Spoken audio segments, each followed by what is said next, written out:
Hello अस्सलाम वालेकुम guys. मैं हूं आजम हुसैन और आप देख रहे हैं Azam phlebotomist my YouTube channel. So basically आज मैं बताऊंगा जीएससी सर्टिफिकेट के बारे में कि जीएससी सर्टिफिकेट क्या होता है और जीएससी सर्टिफिकेट की कब ज़रूरत होती है। तो जीएससी सर्टिफिकेट का फुल फॉर्म होता है गुड स्टैंडिंग सर्टिफिकेट। ये गुड स्टैंडिंग सर्टिफिकेट की हमें कब ज़रूरत होती है? गुड स्टैंडिंग सर्टिफिकेट हम जब डाटा फ्लो कराते हैं यूएई के लिए या फिर किसी भी गल्फ कंट्री के लिए, बेसिकली हमें क्या होता है कि डाटा फ्लो रिपोर्ट्स चाहिए होती है। डाटा फ्लो रिपोर्ट्स में हमें क्या होता है कि हमारे डॉक्यूमेंट्स वेरिफिकेशन होता है कि ये डॉक्यूमेंट्स जो हैं वो फेक डॉक्यूमेंट्स तो नहीं है, आपने किसी गलत यूनिवर्सिटी से या फिर किसी गलत इंस्टीट्यूट से तो डिग्री या फिर डिप्लोमा नहीं लिया है। तो उस चीज़ को चेक करने के लिए ये दुबई हेल्थ अथॉरिटी या फिर हाथ health authority of Abu Dhabi या फिर मिनिस्ट्री ऑफ हेल्थ क्या करते हैं कि डॉक्यूमेंट्स वेरिफिकेशन करते हैं। तो उस डॉक्यूमेंट वेरिफिकेशन के लिए हमें क्या होता है कि एक गुड स्टैंडिंग सर्टिफिकेट चाहिए होता है जो बहुत ज़्यादा इम्पोर्टेंट होता है डॉक्यूमेंट वेरिफिकेशन के लिए। तो अब मैं बताऊंगा कि ये गुड स्टैंडिंग सर्टिफिकेट कहाँ से इशू किया जाता है। सो गुड स्टैंडिंग सर्टिफिकेट जो भी हमारी पैरामेडिकल काउंसलिंग होती है तो वहाँ से मिलता है, या फिर जो भी अपनी काउंसलिंग होती है। सपोज मेरा बीएससी एमएलटी है तो मैं यूपी से बिलोंग करता हूँ, उत्तर प्रदेश। तो ये हमारी एक UP state medical faculty Lucknow में है। तो बेसिकली मैंने वहाँ से ये गुड स्टैंडिंग सर्टिफिकेट लिया था।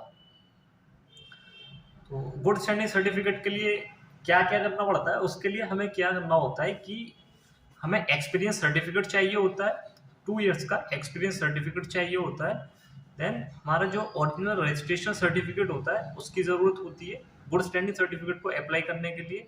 तो हमारा एक्सपीरियंस सर्टिफिकेट हो गया, second original certificate registration certificate हो गया। देन एक पैरामेडिकल फॉर्म या फिर नर्सिंग फॉर्म जो हमारा यूपी स्टेट मेडिकल फैकल्टी जो साइट है वहाँ से हमें डाउनलोड करना होता है। एक हमें ड्राफ्ट चाहिए होता है, हमें ड्राफ्ट चाहिए होता है जो 5900 का बना था। मेरा तो इतने का ही बना था, 5900 का मेरा ये ड्राफ्ट बना था। देन एक हमें एप्लीकेशन लिखना होता है। तो ये एप्लीकेशन हमें लिखना होता है कि हमें गुड स्टैंडिंग मेरा ये नाम है और मैं आपका जो फैकल्टी है उसमें रजिस्टर्ड हूँ, ये मेरा रजिस्ट्रेशन नंबर ये है और मैं गुड स्टैंडिंग सर्टिफिकेट के लिए अप्लाई करना चाहता हूँ। क्योंकि मैं गुड स्टैंडिंग सर्टिफिकेट के लिए अप्लाई करना चाहता हूँ, मैं अपना डॉक्यूमेंट वेरिफिकेशन करा रहा हूँ और मुझे डीएचए या फिर जो भी आप एग्जाम देना चाहते हैं उसको वहाँ मेंशन कर सकते हैं। तो आप अपना good standing certificate, experience certificate, original registration certificate और जो पैरामेडिकल काउंसलिंग से आप एक फॉर्म डाउनलोड करते हैं साइट से उसको फिलअप करोगे। देन एक ड्राफ्ट बनता है, किसी भी बैंक से बनवा सकते हो आप। वो 5900 का बना था मेरा। एंड उसमें जो पे करोगे आप, वो करोगे आप secretary UP state medical faculty के लिए हम पे करते हैं। देन एप्लीकेशन लिखते हैं तो उसमें एप्लीकेशन के बाद आप अपने खुद के बारे में लिख दीजिए कि ये मेरा नाम है, इस यूनिवर्सिटी में ये मैंने स्टडी किया है, जो भी आपने डिप्लोमा या डिग्री किया है। देन उसके बाद में आप उसमें मेंशन कर दीजिए कि ये मेरा रजिस्ट्रेशन सर्टिफिकेट है और मैं अपना डॉक्यूमेंट्स वेरिफिकेशन कराने के लिए मुझे गुड स्टैंडिंग सर्टिफिकेट की ज़रूरत है। तो इस चीज़ के लिए आप अप्लाई करोगे। उसमें आप क्या करना है कि ये आपको स्पीड पोस्ट के थ्रू ही यूपी स्टेट मेडिकल के लिए भेजना होता है।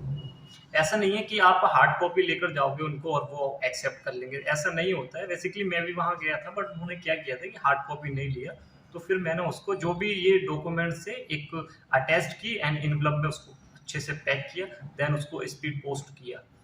सो बेसिकली यही प्रोसीजर है गुड स्टैंडिंग सर्टिफिकेट का। और ये विद इन 1 मंथ में आपको जो आपका एड्रेस है, परमानेंट एड्रेस है, जो भी आप मेंशन करते हो तो उस पर आपका ये गुड स्टैंडिंग सर्टिफिकेट भेज देते हैं। तो इस तरीके से हमें ये सारा प्रोसीजर गुड स्टैंडिंग सर्टिफिकेट के लिए। जब आपका गुड स्टैंडिंग सर्टिफिकेट आ जाएगा देन आप डॉक्यूमेंट वेरिफिकेशन करा सकते हैं और डॉक्यूमेंट वेरिफिकेशन के बाद आप एलिजिबल होते हैं एग्जाम दें। अगर आपकी रिपोर्ट, डाटा फ्लो रिपोर्ट अगर पॉजिटिव आती है, आपके सारे डॉक्यूमेंट्स बिल्कुल ठीक हैं, देन उसके बाद में आप एलिजिबल होते हो एग्जाम्स के लिए या फिर ओरल असेसमेंट के लिए। डिपेंड करता है कि आप किस कैटेगरीज में अप्लाई कर रहे हैं। सपोज मैंने फ्लैबॉटमिस्ट के लिए किया था तो उसके लिए मैंने डीएच दुबई हेल्थ अथॉरिटी के लिए डीएचए एग्ज़ाम के लिए अप्लाई किया था, तो उसमें ओरल असेसमेंट हुआ था, मेरा कोई रिटन एग्ज़ाम नहीं हुआ था। सो बेसिकली ये पैरामेडिकल, जो भी पैरामेडिकल के स्टूडेंट्स हैं, वो अगर चाहते हैं कि गुड स्टैंडिंग सर्टिफिकेट कैसे अप्लाई करते हैं, तो ये मैंने उसको प्रोसीजर बताया है। और जो लोग चाहते हैं कि दुबई जाएँ या फिर अबू धाबी जाएँ, ऑल ओवर यूएई, अगर यूएई में किसी भी जगह जाना चाहते हैं, तो उसमें गुड स्टैंडिंग सर्टिफिकेट कंपलसरी है। सो अगर आप चाहते हो गुड स्टैंडिंग सर्टिफिकेट किस तरीके से लें, अगर आपको मेरा वीडियो अगर इसमें समझ नहीं आ रहा, तो आप मुझे पर्सनली कॉल कर सकते हो और फिर मैसेज ड्रॉप कर सकते हो, तो फिर मैं और भी अच्छे तरीके से आपको बता सकता हूँ। बेसिकली यही सर्टिफिकेट चाहिए होते हैं गुड स्टैंडिंग। एक्सपीरियंस सर्टिफिकेट चाहिए आपके लिए, ओरिजिनल आपका जो रजिस्ट्रेशन सर्टिफिकेट है उसका फोटो कॉपी लगता है। देन पैरामेडिकल काउंसलिंग से आप एक नर्सिंग के नाम से एक फॉर्म होता है, उसको डाउनलोड करोगे, उसको सारा डिटेल्स, अपना पर्सनल डिटेल्स वगैरह जो भी है उसको फिलअप करोगे। नर्सिंग वाला जो ऊपर लिखा होता है नर्सिंग के लिए नर्स, तो उसको आप कट करके अपना पैरामेडिकल या फिर अपना आपका जो भी कोर्स है वो लिख सकते हो। ड्राफ्ट बनेगा 5900 का ड्राफ्ट बनता है।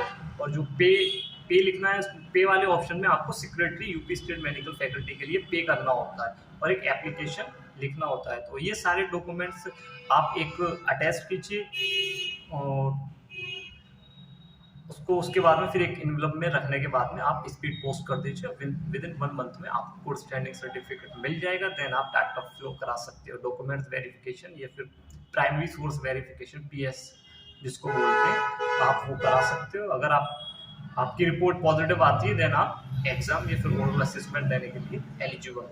अगर आपको मेरा वीडियो ठीक लगा है तो मेरे चैनल के लिए सब्सक्राइब कीजिए एंड बेल आइकन के लिए प्रेस कीजिए। एंड मैं आपको इसी तरीके से आप और भी वीडियो बनाऊंगा कि डाटा फ्लो के लिए हमें क्या क्या डॉक्यूमेंट्स की ज़रूरत होती है, एंड डीएचए एग्ज़ाम्स वगैरह कैसे देते हैं, और फ्लैबोटमिस्ट के लिए क्या प्रोसीजर है, फ्लैबोटमिस्ट का कैसे डीएचए एलिजिबिलिटी मिलेगा हमारे लिए। इस तरीके से मैं आपको काफ़ी सारे वीडियोस अपलोड करता रहूँगा। अगर आपको मेरा चैनल ठीक लगे तो प्लीज़ उसको सब्सक्राइब कीजिए। Thank you.